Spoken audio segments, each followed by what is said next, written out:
votes if you were elected? I don't think tariffs are good for the economy because those prices get passed down to consumers. But from a strategic business standpoint, let's say, for example, China is importing or India is importing electric vehicles into our country, but we don't have the opportunity to export our vehicles into their country or financial services or our food products or any business product or service that we take in but we can't export. I think tariffs should be used strategically to negotiate fair trade and free trade. Yeah. Do you view them as kind of a tax on, American consumers? I think most likely it is an attack on American consumers and will contribute to inflation. However, the world has been riding our back for decades. We are a host, and the rest of the world has been acting as parasites with no reciprocation. So until we get reciprocity, I say tariff until we can strategically force a negotiation, and that's the power of a tariff. It's in the Constitution, and it's within Trump's right to do this, and the Supreme Court has upheld it.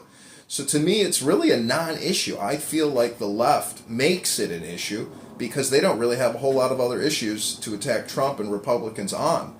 But from an economic standpoint, it raises prices. It's not good for our economy. It's not good for the global economy. Free trade is the best way to grow economies and to increase GDP.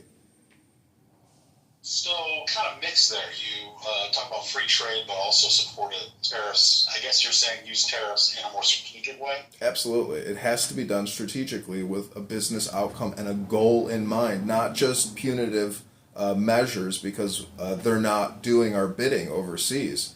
We spend $70 billion a year, or 1% of all of our annual budget, on foreign influence peddling. So that should be enough to get done what we want done. I don't even think tariffs are necessary, to tell you the truth. But from a strategic standpoint, it's useful, it's necessary, it's helpful. But again, we've been getting taken for a ride by the world by not having tariffs in the first place. It's insane. We tax ourselves to death, and we can't do business in foreign countries like China or India or other places, but yet they can do business here in many ways. So it's just unfair, and it goes back to strategy. So, how is the campaign going? Do you think you have a shot of unseating LaHood? Based off of my first petition gathering and signatures in Bloomington, I'm very optimistic, just because of the dissent and pessimistic view of Darren LaHood by many voters. So I am very optimistic that there's a chance here.